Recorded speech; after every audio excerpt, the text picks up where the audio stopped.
কতদিন হয়ে গেল ঈদগাটা অপরিষ্কার।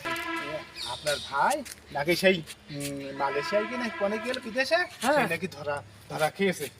তো আমি তো হ্যাঁ বুঝি না, আমি নেট টেট তো কিছু বুঝি না আমি। আরে সেই জন্যই তো বলছে আমি দেখেছি ওই যে ওই এখানে গেল না বিদেশে, হ্যাঁ। যাবার পরে ওই যে কাদের সাথে নাকি আবার এই ফিঙ্গার দিতে গেল, সেটা আপনাকে খুব লোক নাকি তাদের সাথে ধরে ফিঙ্গার দিতে ওখানে গিয়ে সে ধরা খেয়ে গেছে ভাই। তো এখন কি উপায় হবে ভাই? বলছে ব্যবস্থা তো এখন কি করতে হবে উপায় হবে ভাই? এই তুমি তো সব জানলে ভাই, আমি তো জানি না ভাই, তুমি শুনলে তাই তোমার মুখে শুনলাম ভাই। আচ্ছা ভাই এই ব্যবস্থা আমি এখন কি করবো। হবে আমার ভাই রে ভাই ভাই? হ্যাঁ এই ব্যবস্থা করবো বলে তো আমি আইছি, ঠিক আছে। হ্যাঁ, হ্যাঁ। আচ্ছা তুই শোন ভাই, বলছি ওইটি গেছে আজ কতদিন হয়েছে? তা এখনো টাকা পয়সা সম্পূর্ণ খরচ করে তুলতে পারিনি, তাই? এখনো দিনে দেয় কি ঋণ ভাই। সর্বনাশ, তাহলে তো বিপদের শেষ নেই ভাই। ভাই আমার ভাই।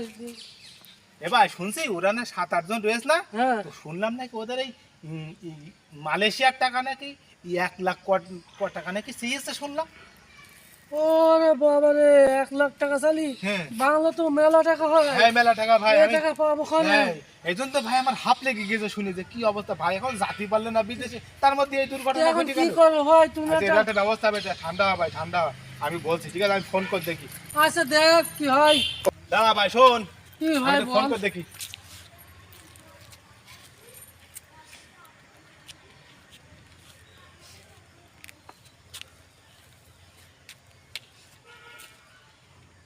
ফোন তো ধরছে না, শোন আমি সেই সময় তোর কথা করে বললাম ভাই কিছু টাকা কমের জন্য তুই ভাইকে সুরাপাতে পাঠাস নি, আর যদি সেই সময় সরকারিভাবে পাঠাতিস তা তোর ভাই এখন আর এত কষ্ট পেত না, ছাড়াও পেত, বুঝতে পারছিস। হ্যাঁ। আর ভাই আমি কি পাঠাতে চাইলাম, বাড়ির আশপাশের লোক সব দেখলাম চুরাই চলে যাচ্ছে, চুরাই চলে যাচ্ছে, টাকা দিচ্ছে সব দিচ্ছে, এই জন্যই পাঠাইলাম। এখন যে কপালে এই হবে। 2 টাকা বাঁচানোর জন্য এখন যে বিপদে তুমি পড়ছো, দেখো সরকারিভাবে যদি তুমি পাঠাতে দাও এই বিপদটা তুমি পড়তে হ্যাঁ না, ভাই, বুঝতে পারছো। এখন- ওঠো ওঠো।